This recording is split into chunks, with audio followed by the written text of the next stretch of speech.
अच्छा, आज हम सॉइल एनालिसिस के बारे में सीखेंगे कि सॉइल एनालिसिस क्या होती है, क्यों होती है और कैसे हम इसको करेंगे। मतलब आपकी जिस एरिया में आप अपनी फसल काश्त करते हैं तो इसके बारे में आपको पता होना चाहिए कि इसके जो ज़मीनी आपकी ज़रख़ीज़ी है वो कितनी है। तो इसको जांचने के लिए जो है ना हमें सैंपल चाहिए। तो इस सैंपल को अगर आप टेक्निकल तरीके से यहाँ से कलेक्ट नहीं करेंगे और यहाँ से उधर उधर से लेके फिर इसकी जो है वो रिपोर्ट इसी तरह नहीं आएगी।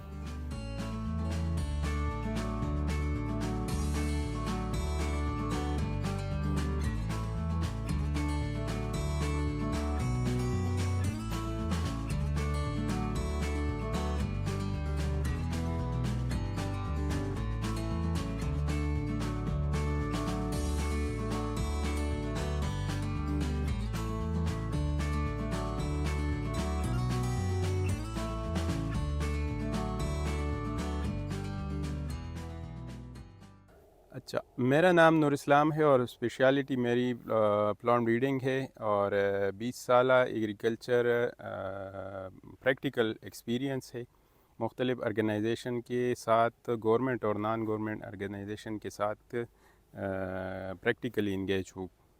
साइल सैम्पलिंग जो है वो एक बुनियादी चीज़ होती है। जिस तरह इंसान बीमार होता है और जाके वहाँ पे डॉक्टर जो है इससे खून का जो है सैंपल कलेक्ट करके इसको पता चल जाने, तो इसी तरीके से जो है ना हम अपनी सॉइल को लेके अपने लैब में तो इसकी एनालिसिस करके हमें ये पता हो जाता है कि इसको किस न्यूट्रिएंट, किस खुराक की जो है ना वो ज़रूरत है और किस मकदार में हमने इसको अप्लाई करना है। तो इस हवाले से हम सॉइल सैम्पलिंग आज कलेक्ट करेंगे कि किस तरीके से आपने सैंपल कलेक्ट करना है और वो मिट्टी जो है वो सैंपल आप जाके लैब में इसकी एनालिसिस करके आपको मालूम हो जाता है कि मेरे जो सॉइल को जो है वो खुराक कितनी मकदार में मैंने इसको देना है। सॉइल जो है वो बुनियादी तौर पर 3 अक़साम की होती है। एक रेतली होती है, एक मिट्टी होती है और दूसरी जो है ना वो बल मिट्टी होती है।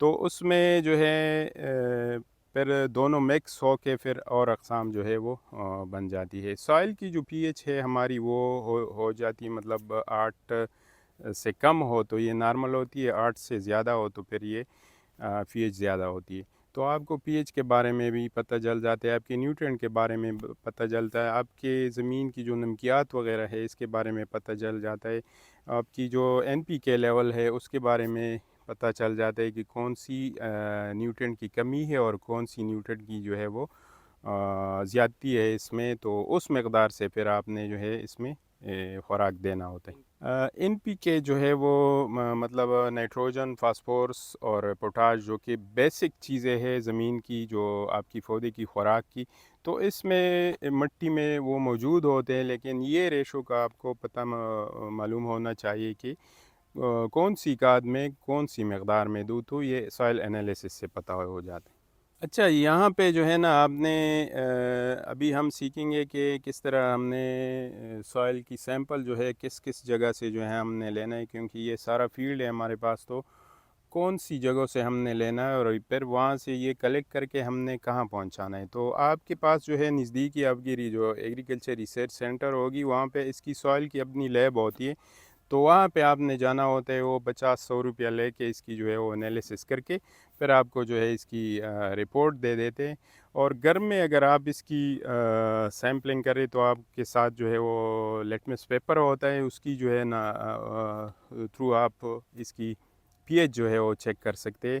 एक पीएच मीटर होती है, उसके हिसाब से जो है ना वो भी आप सिर्फ पीएच चेक कर सकते हैं। लेकिन इसकी जो मेन न्यूट्रिएंट है वो आप घर पे मतलब इसकी एनालिसिस नहीं कर सकते।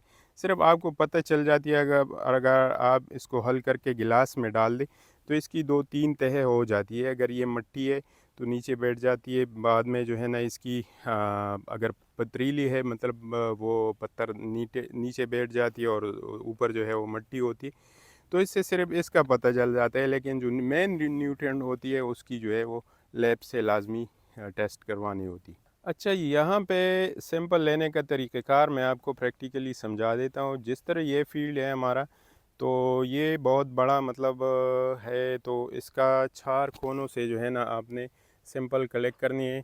एक वो एक ये वाला, और फिर एक जो है ना दरमियान में, और फिर आखिर वाली जो है 2 कोने हैं, तो वहाँ पे आपने ये 5 सैंपल आपने कलेक्ट करके, और फिर इसको सारे जो है ना इकट्ठा करके आपने इसमें से जो है ना आधा किलो जो है तकरीबन वो सैंपल इकट्ठी करनी। तो आइए देखते हैं कि किस तरीके से हमने सैंपल कलेक्ट करना है।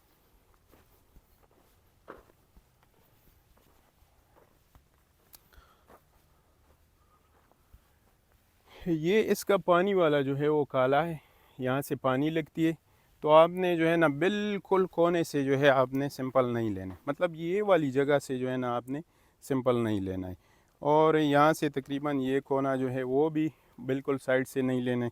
यहाँ तक जो है आपने तकरीबन 2-4 फुट छोड़ के, क्योंकि अक्सर यहाँ पे फार्म यार्ड में नेवर जो है वो फार्मर ला के डाल देता है, या यहाँ से पानी जो है ना वो न्यूट्रिएंट जो है आगे ले बहाती। तो ये ऊपर वाला जो है ना आपने ये 2 चीज़ें लेनी है आपने। ये अगर इसके साथ जो है वो एक दूसरी मिल जाती है, तो वो बिल्कुल मिट्टी जो है अपने साथ लेके आती। अच्छा, ये ऊपर वाली मिट्टी जो है ना आपने थोड़ा सा करके इसको जो है आपने हटाना है। बाकी ये वाला जो जगह है, मतलब ये, तो ये आपने इससे भी आप कर सकते हैं कि इसको मतलब करके, और इसके अलावा जो है ना आपने इससे ये वाली जो आपकी बेसिक ज़मीन है ये कलेक्ट करके तकरीबन 20 सेंटीमीटर से जो है ना आपने ये जगह खोदनी है। और ये वाली मिट्टी जो है ना, ये जो आपके पास आई हुई, तो ये लेके वो वाले कोने से और फिर दरमियान से इतना मिट्टी जो है आपने लेके, ये तकरीबन आपकी 20 सेंटीमीटर जो है वो गहरी होनी चाहिए। तो वो लेके आपने 5 को जो है जगह पे एक करके, फिर इसमें से जो है ना आपने आधा किलो सैंपल लेके इसके ऊपर जो है ना आपने अपने खसरे का, अपने खेत का जो है वो नंबर लगा के फिर आपने भेजना है। अगर आपके पास 3-4 खेत ऐसे मौजूद है जिसमें जो है ना नमकियात ज़्यादा है, आपको पता है, अगर वो सारे एक जैसे है तो कोई मसला नहीं है। अगर एक जैसे नहीं है तो फिर आपने अलग अलग जो है वो सैम्पलिंग करके आपने फिर लैब भिजवानी है। अगर आपके पास लैब की रिपोर्ट आई तो वो आप फिर मेरे साथ भी शेयर करके आप अपने फसल के मुताबिक जो है वो मशवरा ले सकते हैं। और आपकी जो डिस्ट्रिक्ट एग्रीकल्चर ऑफिसर्स है वहाँ पे आपको इसके बारे में बाकी मालूमात वो अपनी लैब से मिल जाएगी कि आपको जो है आपकी सॉइल में किस चीज़ की वो कमी है, कौन सी खाद आपने देनी है और किस मकदार से देनी है, डीएपी देनी है या एसएसपी देनी है, या और जो न्यूट्रिएंट की कमी है, तो वो सारे वो आपको पता लग जाएगा। इसी में आपने अप्लाई करना है। अच्छा, नूर फार्म सर्विसेज जो है आपको इसी तरह इंफॉर्मेटिव वीडियो लेके आ रहे, तो आप बराए मेहरबानी अगर आप फार्मर है तो इसको सब्सक्राइब करें, अगर नहीं तो अपने फार्मर के साथ, अपने दोस्तों के साथ जो है ये शेयर करें। तो इंशाल्लाह हमारी कोशिश होगी कि इसी तरह इंफॉर्मेटिव वीडियो जो है आपके लिए लेके आएंगे। और इस हवाले से आपको जो भी ज़रूरत हो जानने के लिए जो है लिंक में मेरा नंबर है, तो आप व्हाट्सएप में रब्ता कर सकते हैं।